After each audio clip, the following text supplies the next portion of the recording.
All right, good afternoon. The Secretary General this morning spoke at the 40th session of the Human Rights Council and said that the human rights agenda is losing ground in many parts of the globe, but he is not losing hope. Although we see troubling trends, he said, we also see powerful movements for human rights and social justice. The Secretary General warned that we're also seeing a groundswell of xenophobia, racism, and intolerance, including rising anti-Semitism and anti-Muslim hatred. Hate speech is a menace to democratic values, social stability, and peace, he added. He also spoke at the conference on disarmament, saying that key components of the international arms control architecture are collapsing. The Secretary General added that the demise of the Intermediate Range Nuclear Forces Treaty should it be allowed to happen, would make the world a much more insecure and unstable place. He calls on the parties to the INF Treaty to use the time remaining to engage in sincere dialogue on the various issues that have been raised. It's very important that this treaty is preserved, he said. Secretary General just spoke at an event with Peter Maurer, the president of the International Committee of the Red Cross, and also joined by Julienne Lusange, the director of the Fund for Congolese Women and president of Women's Solidarity for Peace and Integrated Development. This is on gender-based violence.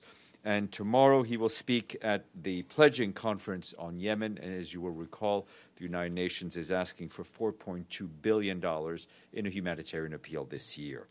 And tonight he will speak at the UN Correspondents, at an event organized by the UN Correspondents in Geneva on press freedom. And we will put out his remarks.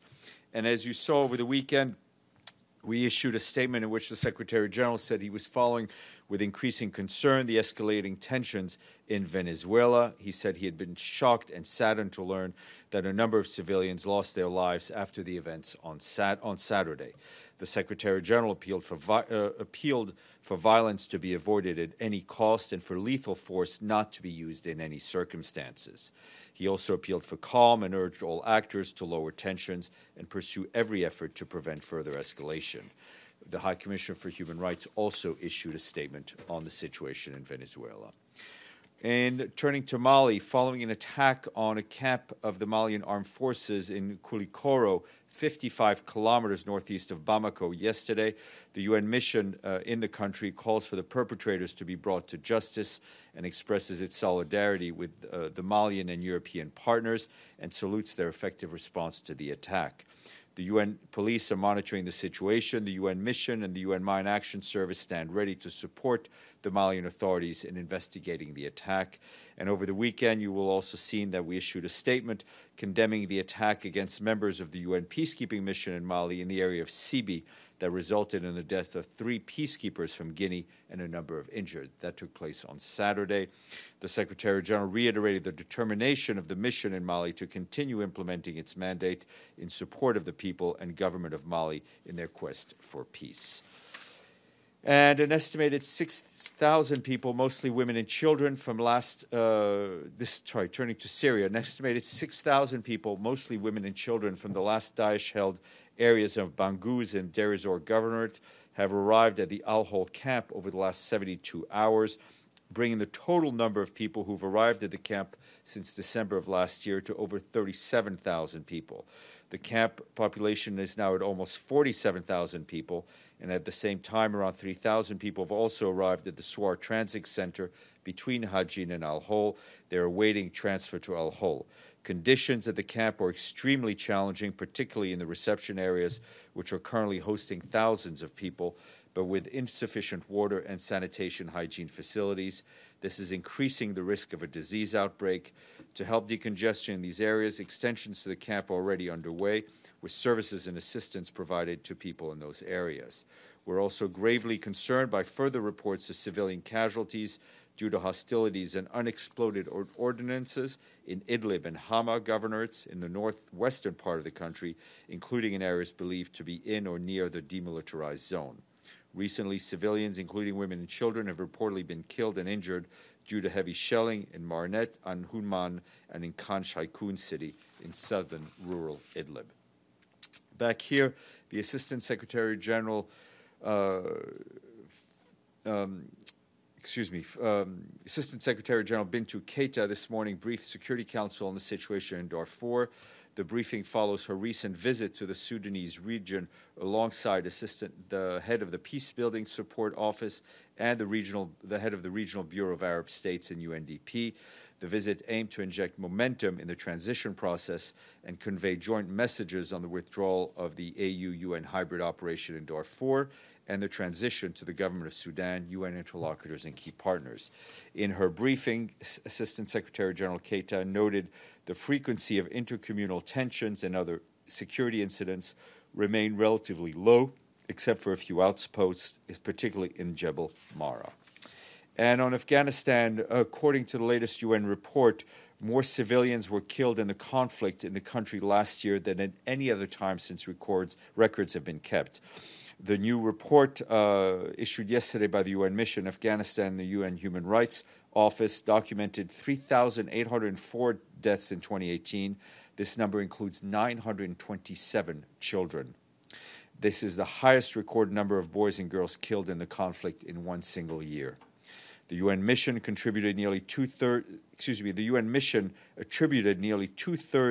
of civilian casualties to anti-government elements such as the Taliban and Daesh, and nearly a quarter to pro-government forces, including the Afghan National Security Forces and international military forces. The report says the significant increase in civilian casualties was due to a spike in suicide attacks by anti-government elements, as well as aerial and search operations by pro-government forces. The full report is online. And the Undersecretary General for Humanitarian Affairs, Mark Lowcock, will be in Zimbabwe and Malawi from the 27th of February to March 2nd to see firsthand the humanitarian situation in these countries and the efforts undertaken by aid organizations to respond. In Zimbabwe, Mr. Lowcock will meet with people in rural and urban areas who have been hardest hit by increasing food insecurity, as well as with government officials, humanitarian organizations, and the diplomatic community. Some 5.3 million people in Zimbabwe are in urgent need of assistance as a result of erratic rains and the economic crisis. In Malawi, he will travel to Salima, where he will meet with people impacted by 2018-2019 lean season and see the humanitarian response. Mr. Lowcock will also meet with senior government officials and the diplomatic community. An estimated 3.3 million people in Malawi are facing crisis or emergency levels of food insecurity this lean season. And special thanks today go to our friends in Italy, Kuwait, and South Africa, who helped bring our honor roll up to 62, which is a good number for a Monday. Yes, ma'am.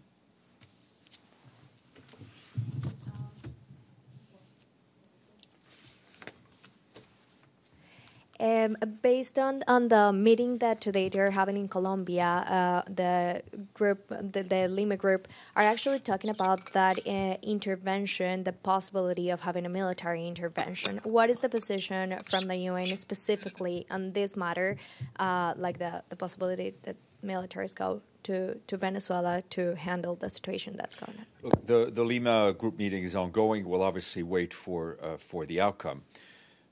The Secretary General's position remains unchanged. He calls for a peaceful outcome to the current crisis and for meaningful negotiations to take place. Next. Thank you, Steph. Another two follow-ups on Venezuela. First, on the weekend, containers with humanitarian aid were burned. Containers were burned as there were people trying to get some of the aid, and those who were trying to reach that aid also were cracked down by pro-Maduro forces. They were tear-gassed. And this incident over the weekend has created a huge controversy. So first, what's the view of the SG on burning humanitarian aid and the cracking down on those who are trying to reach that humanitarian aid? And my second follow-up is on something that happened on Friday.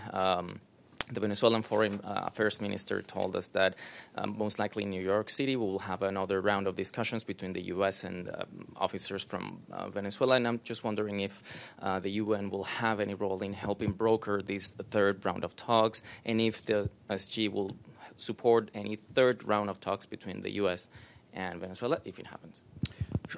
As a matter of course, the Secretary General is always supportive of dialogue, and he's been very supportive of the various initiatives that we have seen in the last few weeks. You know, as we said, I think the Secretary General was shocked to see some of the events over the weekend in Venezuela, notably very saddened by the loss of life. It's very important for him that in no circumstances lethal force should be used against demonstrators. We have no one on the border, so we did not ourselves independently see the events. But I think, you know, any burning of humanitarian aid is to be condemned. And obviously, I think the rising tensions that we're seeing on the border just reiterate the need for a peaceful outcome and continued discussion on this issue. Monsieur, are we switching areas? Yes. Yes, excellent. Yemen, I think the agreement in Hodeidah was supposed to be start today, the implementation. And obviously, there is another delay, I think. Some reports talk about another delay. What's the situation? Sure. We have no progress to report on the ground on any withdrawals today. We do expect and continue to expect the parties to respect their engagements shortly. As a matter of fact, Martin Griffiths, accompanied by General Lolesgaard, will travel to Sana'a to speak to the authorities there.